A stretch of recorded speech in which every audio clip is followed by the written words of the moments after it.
2년 전 돈슐랭을 처음 시작했던 때부터 늘 하고 싶었던 주제 중 하나, 오늘의 주제는 오마카세입니다. 2년 전에도 뜨거웠는데 지금도 여전하더라고요. 비싼 곳은 인당 몇십만 원을 호가하지만 캐치테이블 같은 예약 어플에선 지금 이 순간에도 엄청난 경쟁이 펼쳐지고요. 가격이 꽤 나가는 편인데다 쓰는 용어도 어렵습니다. 스시야, 샤리, 네타, 마스카와 괜히 가서 주눅 드는 게 아닐까 싶긴 한데요. 유튜브에는 없는 게 없죠? 오마카세 용어나 에티켓 같은 컨텐츠들이 많이 올라와 있거든요. 이 트렌드가 워낙 길어지다 보니 회의적인 반응이 나오기도 하는데요. 그럴만도 하죠. 지난 몇 년간 외식업계에서 가장 핫하고 말 많은 키워드였거든요. 오늘은 이 오마카세의 기원부터 언제부터 우리나라에서 오마카세가 고급의 상징이 됐는지에 대한 이야기를 가져와 봤습니다. 저는 김밥이고요. 제가 오늘 떠먹여드릴 이야기, 한국식 오마카세입니다.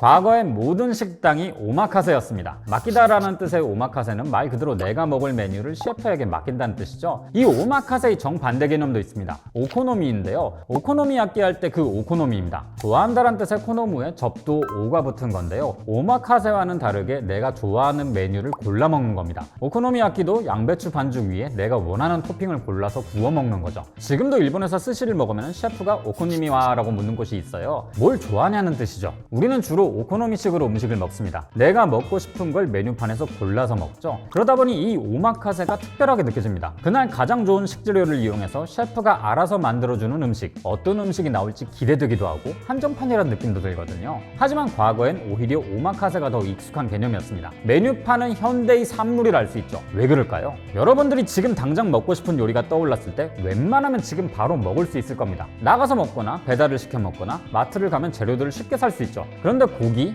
해산물, 야채를 먹고 싶을 때 마음껏 먹을 수 있게 된 건 사실 얼마 되지 않은 일입니다. 현대 기술 덕분이죠. 지구상의 모든 작물은 기후와 계절의 영향을 받습니다. 재배기와 수확기가 따로 있거든요. 해산물도 마찬가지죠. 같은 물고기라도 수온과 환경에 따라서 맛의 차이가 나니까요. 가을 전어, 겨울 방어처럼요. 고기도 비슷합니다. 인간은 아주 옛날부터 가축을 길렀지만 쉽게 잡아먹진 못했습니다. 과거엔 고기를 먹기 위해서 가축을 길렀던 게 아니었거든요. 달걀을 위해서 닭을 키웠고 밭을 갈고 젖을 짜기 위해서 소를 길렀죠. 제 역할을 다하면 그제서야 잡아먹을 수 있었고요. 이러니 고기는 늘 귀한 존재였습니다. 뭐 하나 쉽게 구할 수 있는 게 없었다 보니까 식재료를 구하는 데는 늘 한계가 있었죠. 그래도 장기 보존이 가능했던 음식들이 몇 가지 있긴 했습니다. 염장한 생선, 말린 생선, 절인 야채가 그렇죠. 식재료를 계절과 상관없이 상시로 구할 수 있으려면 세 가지 기술이 필요합니다. 통조림 같은 장기 보존 기술과 냉장고, 그리고 온실 같은 양식 기술. 지금이야 당연한 기술이지만 옛날에는 이런 기술들이 전혀 없었으니 그날 시장에 있는 재료에 맞춰서 요리를 준비할 수밖에 없었습니다. 이때 탄생한 메뉴가 바로 오늘의 생선 요리, 오늘의 고기 요리, 오늘의 샐러드 같은 것들이죠. 우리나라도 마찬가지입니다. 20세기 초까지만 해도 이런 기술들 당연히 없었습니다. 당시 한국에서 고급 음식점이라 하면 중국집이 대표적이었는데요. 이 중국집만 봐도 그렇죠. 중국집 주인과 칼질을 담당하는 칼판장이 우선 시장에 갑니다. 그날 좋은 재료들을 골라 가게로 와서 그날의 메뉴를 선정해서 내놨죠. 이 흔적이 지금도 남아있는 곳들이 있습니다. 통영의 다찌집들이나 몇몇 백반집들이 이렇게 운영되고 있거든요. 오늘의 메뉴, 점심 백반이란 메뉴뿐이지만 그날 안주와 반찬들이 바뀌죠. 한국에서도 아주 옛날부터 있던 개념인 겁니다. 너무 당연했기 때문에 일본처럼 오마카세란 개념 용어가 붙지 않았던 거예요. 시간이 흐르고 상시적인 메뉴와 메뉴판이 보편화되면서부터는 이런 백반집들이 오히려 새롭게 다가왔죠.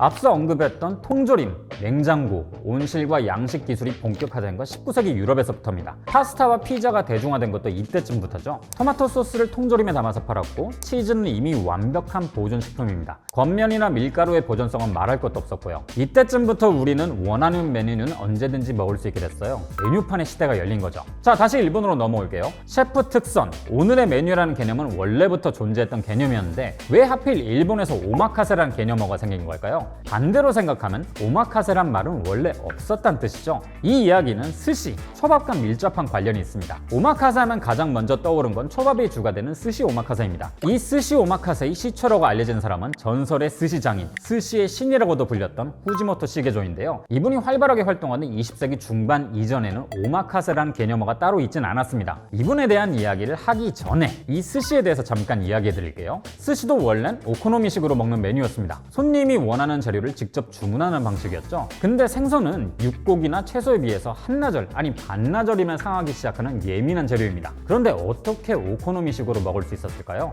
이유는 스시는 애초에 보존식으로 시작된 음식이기 때문입니다. 말씀드렸던 것처럼 과거 사람들은 수확한 식재료를 어떻게 하면 오래 먹을 수 있을까에 대해서 엄청난 고민을 했습니다. 생선 역시 마찬가지였죠. 나레즈시라고 들어보셨나요? 최초의 스시라고 알려져 있는 나레즈시는 발효초밥이라고도 부르는데요. 생선에 소금을 뿌리고 밥과 함께 돌로 눌러서 발효시켜 먹는 방식이죠. 쌀밥이 발효되면서 나오는 젖산이 생선을 장기간 보존시켜주긴 하지만 특유의 암모니아 냄새 때문에 꽤 장벽이 높습니다. 생긴 것도 지금과는 꽤 다르고요. 스시가 지금의 모양을 갖추게 된 건 에도 시대부터입니다. 에도, 지금의 도쿄로 사람이 많이 몰리면서 식당이 많이 생겼는데요. 이때 스시가 주목을 많이 받았어요. 빠르게 낼 수 있는 메뉴인데다가 큰 규모의 공간이 필요하지도 않았거든요. 도쿄는 바다를 끼고 있기 때문에 생선을 구하기도 쉬웠고요. 사람들은 이때부터 스시를 패스트푸드처럼 소비하기 시작합니다. 그런데 이 나레즈시는 패스트푸드로 만들기에는 영 불편하죠. 대량으로 만들어 놓기엔 시간도 예산도 부족하거든요. 그래서 발효 시간이 짧아진 나마나레라는 스시를 먹다가 더 짧아져서 지금의 스시가 됐어요.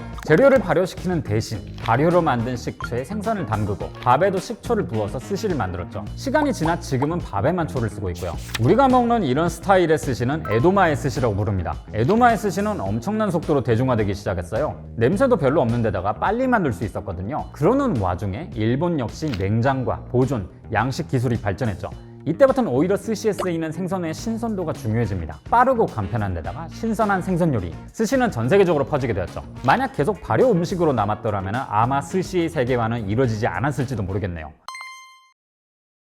스시 기원에 대한 이야기가 좀 길어졌는데요. 아무튼 스시는 태생이 보존식품이었다 보니 오코노미식으로 소비가 가능했던 겁니다. 스시가 패스트푸드화 된 이후에는 기술도 많이 발전했기 때문에 더 쉬워졌고요. 이런 배경 속에서 아까 잠깐 말씀드린 스시의 왕 후지모토 시게조가 등장합니다. 후지모토가 오마카세를 시작한 이유는 운영상의 이유라고 알려집니다. 본인이 찾는 생선이 없을 때도 있고 있다고 하더라도 상태가 좋지 않은 경우가 많았거든요. 소비자가 원하는 걸 판매하는 것에서 스시 셰프가 원하는 걸 파는 걸로 바꾸겠다는 거였죠. 결국 그날 구할 수 있는 최상 컨디션의 재료를 가지고 코스를 내겠다 이런 결심을 내요. 이걸로 미뤄봤을 때 원래 오마카세는 셰프의 장인 정성에 맡기는 방식이라기보단 운영의 효율성을 높인 방식인 거죠. 후지모토 시게조가 초밥집 이곳저곳을 거치면서 오마카세는 점차 확산되는데요. 80년대 일본에 찾아왔던 버블 경제 때문에 오마카세는 더 빠르게 번집니다. 사람들이 너도 나도 소비를 늘리면서 스시 소비도 함께 늘었거든요. 근데 막상 먹으려고 하니까 스시에 대해서 아는 게 별로 없었던 거예요. 이때 스시 오마카세를 찾아간 거죠. 설명까지 하나하나 해주니까 뭔가 대접받는 기분도 들고요. 스시의 신이라고 불리던 셰프가 차용한 방식, 뭔가 믿음직스럽기도 하죠. 한국의 오마카세가 본격적으로 확산되기 시작한 건 2000년대입니다. 후지모토 시게조가 일하던 기요다의 명인 셰프 모리타 마치미가 신라호텔의 일식당 아리아케에 들어오면서부터죠. 이 신라호텔과 이건희 회장의 일화도 많이 알려져 있습니다. 당시까지만 해도 한국에선 일본식 정통 스시를 맛볼 수 있는 곳이 드물었습니다. 그런데 이건희 회장이 신라호텔 일식당을 갔다가 초밥을 먹고 불만을 토했다고 해요.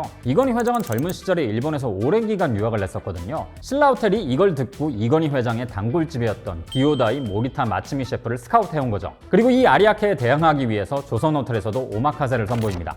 빈자이 큐베이와 기술 제휴를 맺고 셰프를 영입했죠. 이 두 호텔의 일식당이 정통 일본 스시 오마카세를 선보이겠다면서 제대로 경쟁을 하기 시작했어요. 이곳에서 일하던 셰프들이 나중엔 자기 이름을 걸고 나와서 스시 오마카세를 선보였고요. 여기서 한국과 일본이 오마카세를 대하는 자세가 갈립니다. 일본과는 다르게 한국은 호텔, 그것도 고급 호텔들이 스시 오마카세를 주도했어요. 때문에 오마카세는 고급 코스 요리라는 이미지가 만들어진 겁니다. 요즘은 한국에서 다양한 장르의 오마카세를 찾아볼 수 있는데요.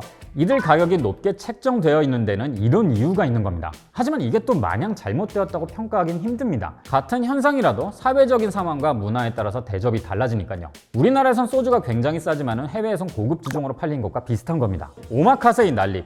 이 상황을 보고 있으니까 저는 딱 5년 전이 생각나더라고요. 이땐 모든 메뉴 앞에 수제를 붙이면 비싸졌거든요. 여기서 수제는 손으로 만들었다는 의미보다는 고급이라는 의미를 가지고 있죠. 2023년의 오마카세도 비슷합니다. 셰프 특선이라기보다는 고급이라는 의미를 가지고 있거든요. 오마카세는 허세다. 저는 이렇게 극단적으로 생각하지는 않습니다. 경제학자에서 사회학자까지 소비를 통한 과시와 구분짓기에 대해서 많은 고찰들이 이루어져 왔는데요. 인간은 과시적 소비, 과시적 여가를 통해서 우위를 뽐내고 싶어 합니다. 이 맥락에서 생각해본다면 오마카세 열풍도 그렇게까지 불편하진 않을 겁니다. 소비를 통해서 자기 자신을 드러내는 게 나쁜 것만은 아니니까요. 이 오마카세의 열기가 언제까지 갈 수 있을지는 잘 모르겠습니다만 확실한 건 고급을 뜻한 개념어는 남용될수록 그 가치가 떨어질 확률이 높습니다. 오마카세. 앞으로 외식업계에 어떤 문화가 유행하게 될지 더 궁금해지는 주제였는데요. 오늘은 오마카세에 대해서 어떻게 생각하시는지 댓글로 달아주셔도 좋을 것 같습니다. 그럼 저는 다음 시간에 다시 뵙겠습니다.